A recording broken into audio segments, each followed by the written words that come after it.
Naam, kwenye video tangulizi tuliweza kuangalia mbinu za kimtindo. Hivi sasa kwa hii video tutaweza kuangalia mbinu za uandishi. Kwanza tutaanza na taharuki. Na kwa Kiingereza taharuki ni suspense. Taharuki ni suspense. Ni hali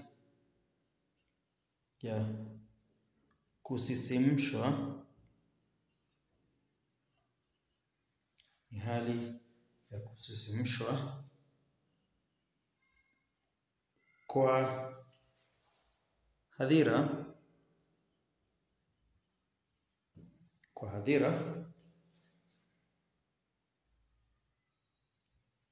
na shauku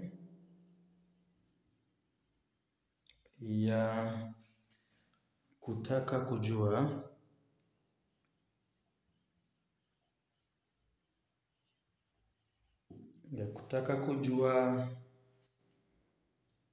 jinsi mambo yatakavyojiri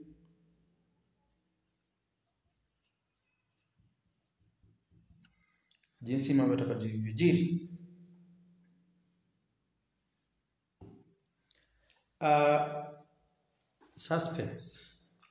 Kwa mfano unaweza pata kwa mfano katika Wema Hauozi, na mtatumia Wema Hauozi, unapata kwamba pale mwishoni unapata kwamba Mabula alikuwa katika hali ya taharuki na pia mtanziko. Pale ambapo sisi kama wasomi tungetaka kujua, je, Mabula aliweza kupata kazi au la. Hivyo basi mbona hali ya taharuki hujengwa na mwandishi ili aweze kujenga umaksudi. Yaani hali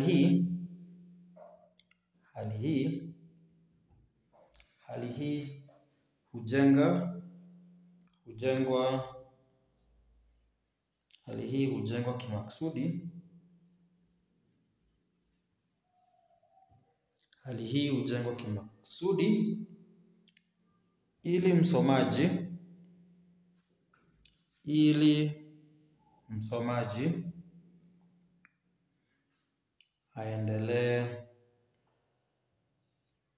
aendelee kusubiri.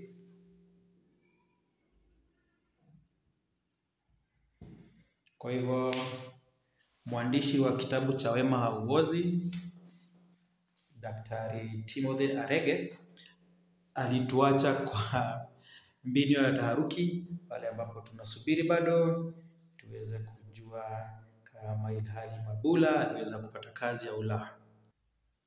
Mbinu ya pili ni chuku.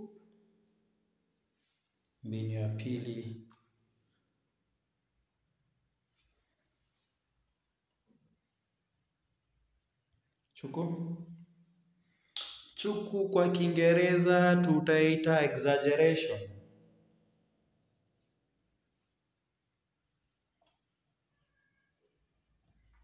Exaggeration, una exaggerate kitu. Ni mbinu ya kutia chumvi.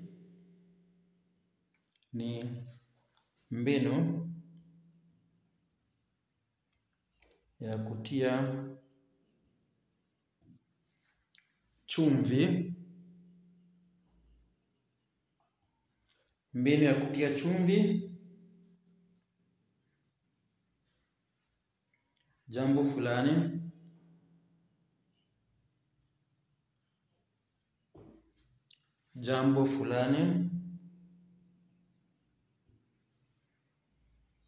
kwa mfano waweza sema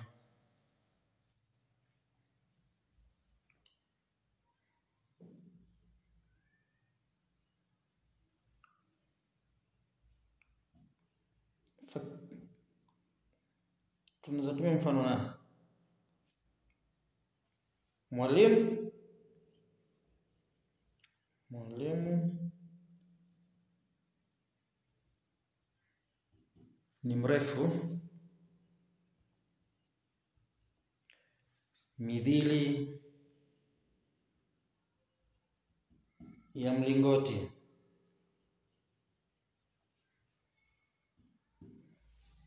Hii ni maana ya chuku, pale ambapo umetia chumvi urefu wa mwalimu na kusema kwamba ni mrefu kuliko mlingoti. Mbinu ya tatu ni kinaya. Kinaya. Kinaya ni mbinu ya kusema maneno. Ni mbinu ya kusema maneno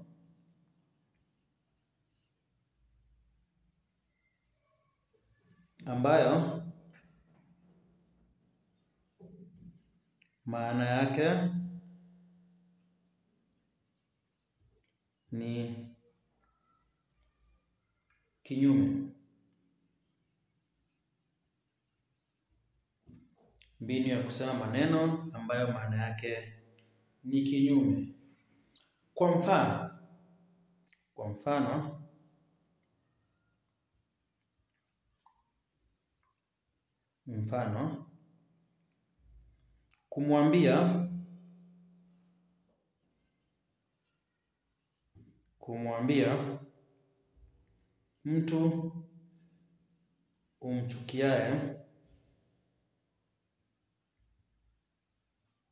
kumwambia mtu umchukiaye, ninakupenda,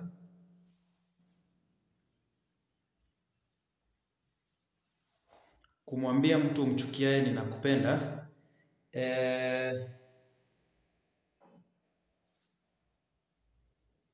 ni kinaya.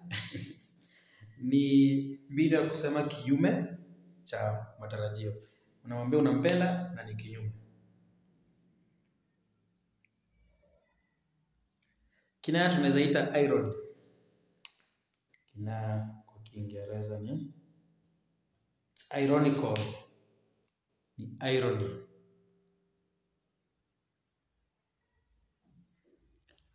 Mbinu ya nne, kejeli. Kejeli kwa lugha ya Kiingereza ni sarcasm.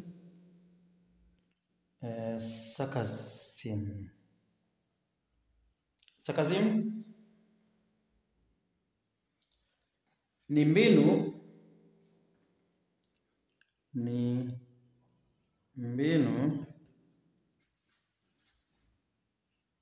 ya kusema maneno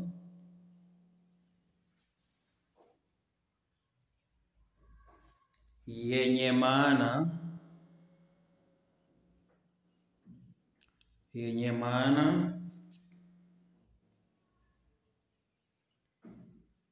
kinyume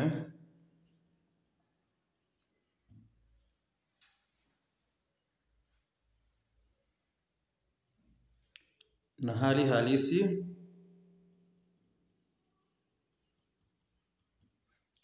halisi pakiwa na nia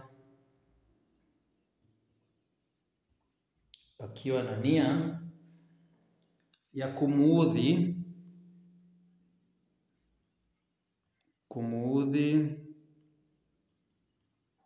na kumchukiza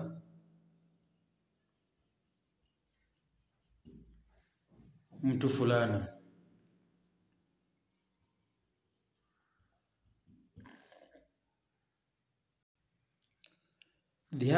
Kejeli pia yamaanisha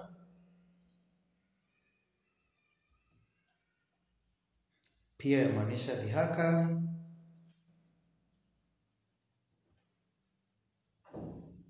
au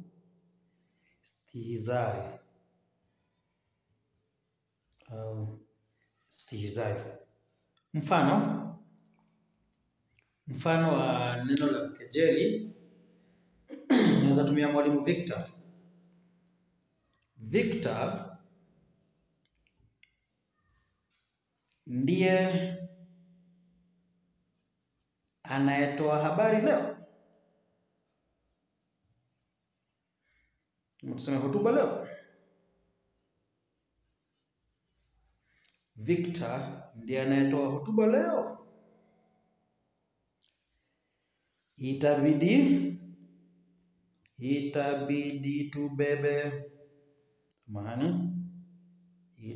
tubebe mablanketi.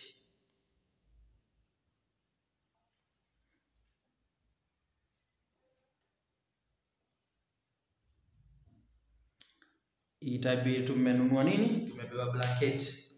Hilo ni kejeli. Ina ishara ya nini? Haya, mnaweza niambia hapo kwa comment section, uniambie hii kejeli inamaanisha nini? Mbinu ya 5, taniaba. Taniaba ni mbinu ambayo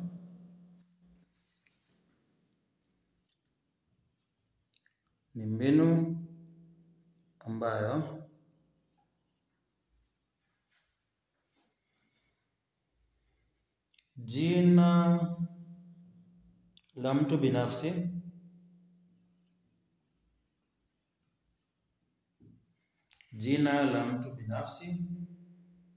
hutumiwa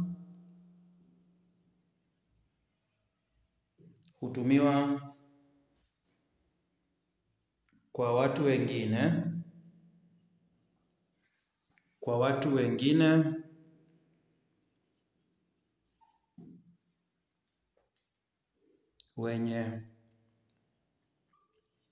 wenye tabia kama hizo.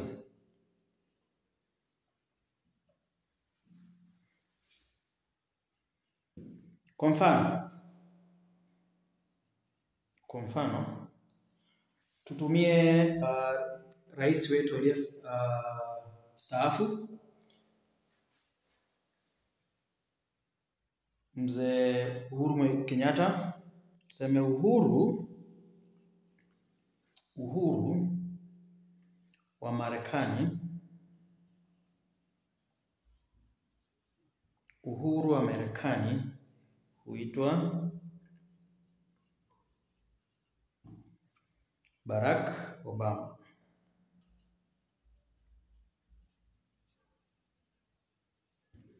Uhuru wa Marekani huitwa Barack Obama. Kwa hivyo pale ambapo taniaba hapa tunaona kwamba imetumia jina la mtu binafsi ambaye ni Uhuru Kenyatta, na mheshimiwa wa kule Marekani anaitwa Barack Obama, kama watu wenye tabia zinazofanana. Tabia zao zinafanana. Watu wawili ni marais wastaafu wa nchi tukufu la Kenya na Barack Obama kule Marekani. Mbinu ya 6 ni sadfa.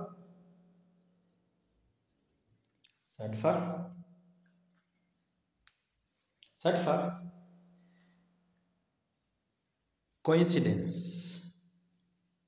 Kwa Kiingereza ni coincidence. Ni mbinu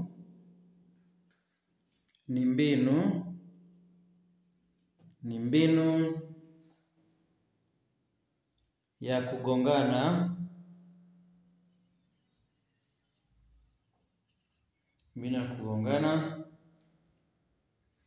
kwa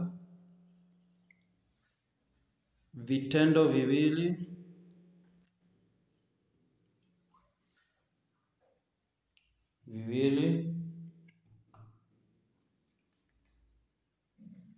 vinavyohusiana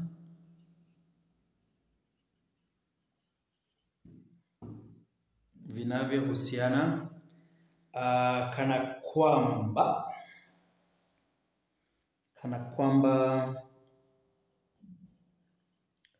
kwamba vimepangwa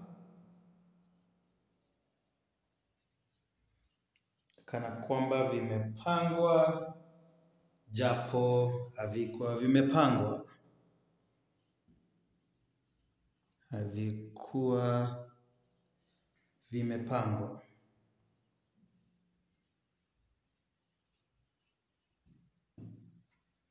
Mfano wa sadfa ni pale ambapo umeenda kumpigia mtu simu ili hali pia yeye ako kwa rununu yake na anafikiria kukupigia simu. Hivyo basi ukienda kumpigia naye vile vile anakupigia. Na hivyo basi nyi wawili mmepatana kwa mgongano wa vitendo viwili ambavyo vinahusiana katika kupigiana simu ili muweze kuwa na mawasiliano na mhusika fulani. Mbinu nyingine ya 7 ni tanzia.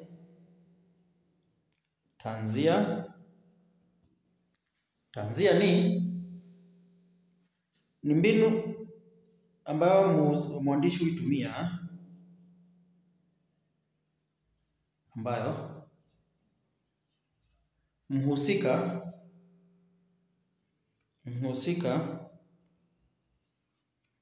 anapata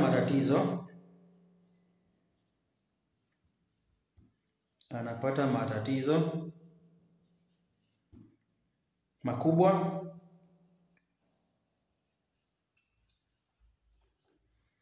kisha anafariki.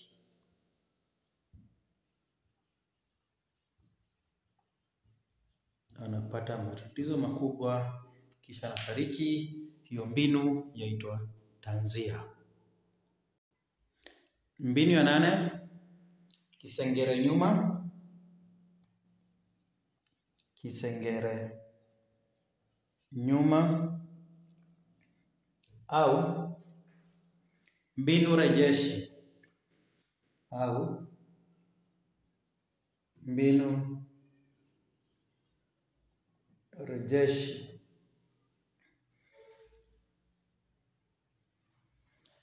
ni mbinu ambayo mwandishi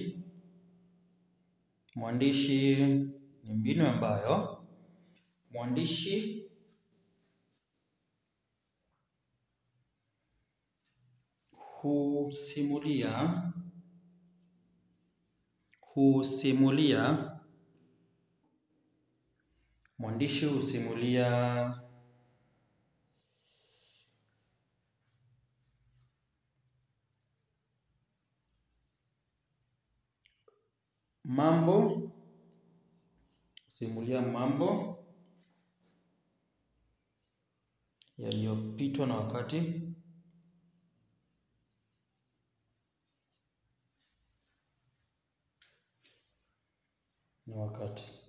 anaelezea mambo yaliyopita.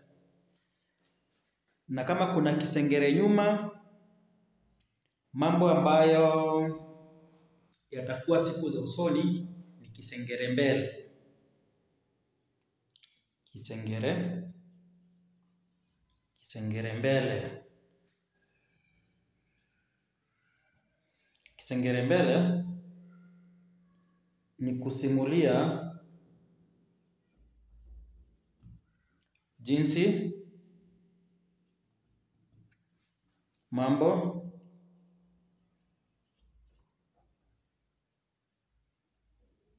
yatakavyokuwa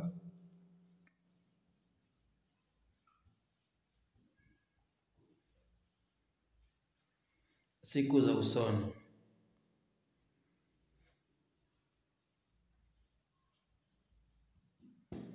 Siku za usoni.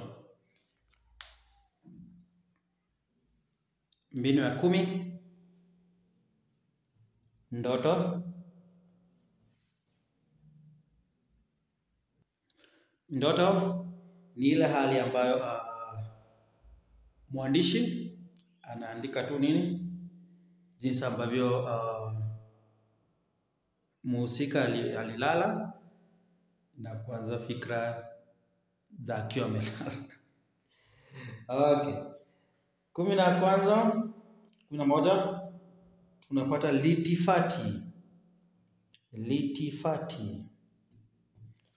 Litifati ni mbinu gani? Pale kwa ndoto tunapata kwamba mwandishi anaweza andika ndoto yote, na maana sijaandika ndoto zote, lakini unaweza andika jinsi ambavyo umesikiza nikisema. Litifati ni mbinu ya mhusika, ni mbinu ya mhusika, mbinu ya mhusika kurudia maneno ya mhusika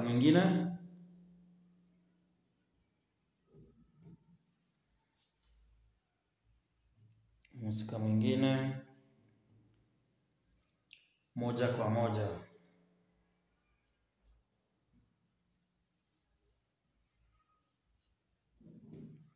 Moja kwa moja. 12 tuna usemaji kando. Usemaji kando. Usemaji kando ni mbinu ya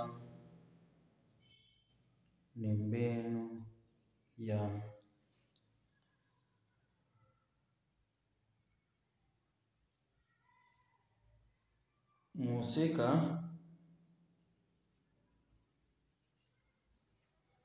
anapoacha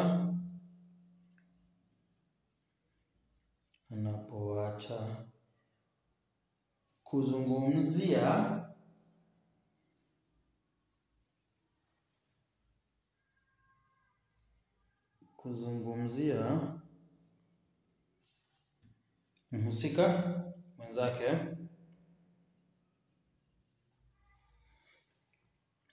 mhusika mwenzake na anaenda kwa hadhira.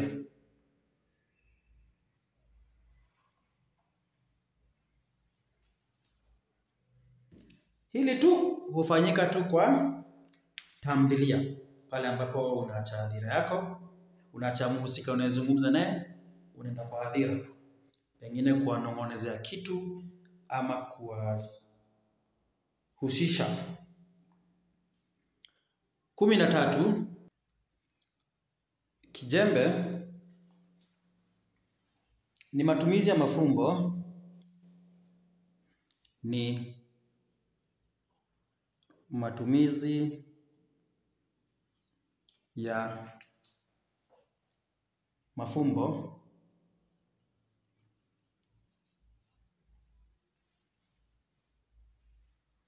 katika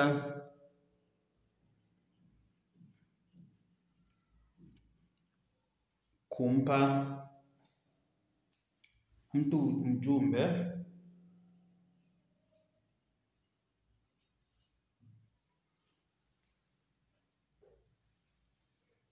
bila kumpa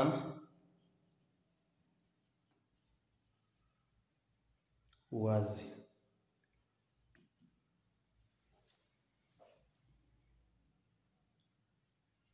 Wampa mtu vijembe tu, unampeleka tu makona. Kwa mfano kama ni mwanafunzi ambaye amekataa kupenda kazi kwa mwalimu, anapiga mwalimu vijembe. Kitabu kilikuliwa na mbwa ama kitabu kilianguka motoni. Kwa hiyo pale unampa tu mafumbo ili bila kumpa uwazi, ili uweze kuepuka jambo hilo. 14 tutapata kweli kinzani. Kweli kinzani. Kweli kinzani ni jambo ambalo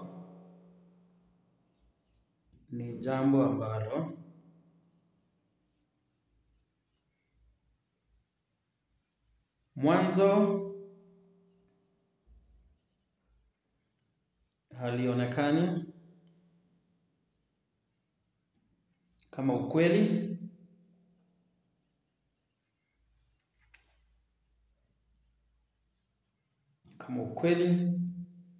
lakini ukiangalia kwa undani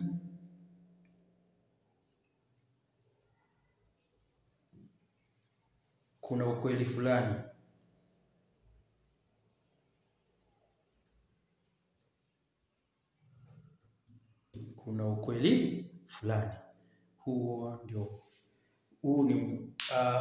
Haya ndio maelezo ya kweli kinzani. Sana sana mwandishi hutumia hili wakati ambapo mwandishi anazungumzia kuhusu uongozi mbaya, pale ambapo viongozi wengi wanaenda kufanya kampeni zao.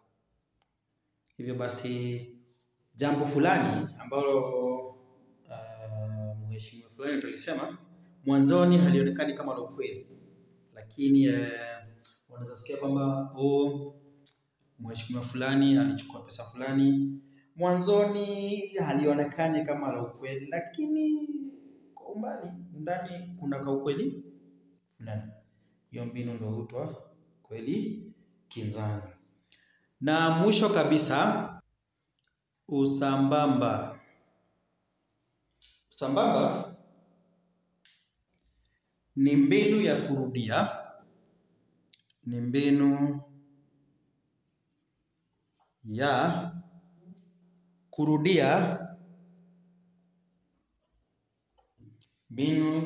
kurudia vifungu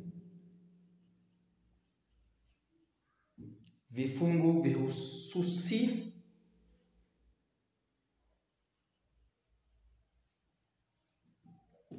vya lugha katika ufundi maalum.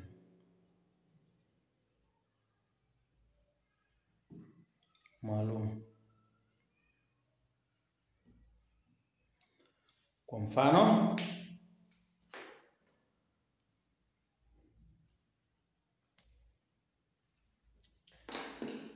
akaninywesha. Wacha nipatie nafasi kubwa. Kwa mfano, akaninywesha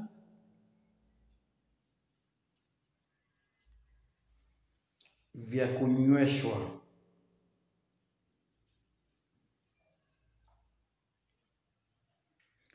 Ngine, akanilisha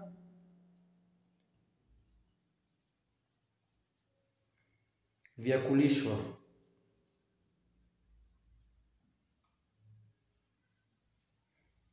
Akanivisha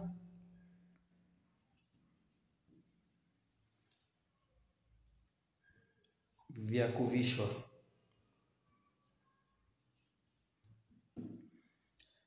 Na unapata kwamba ni kurudia tu vifungu. Akaninywesha vya kunyeshwa, akanilisha vya kulishwa, ni usambamba na urari.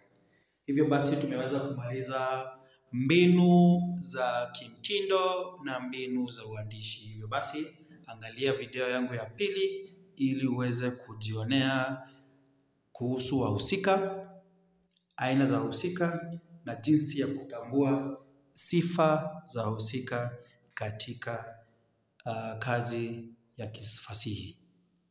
Asante.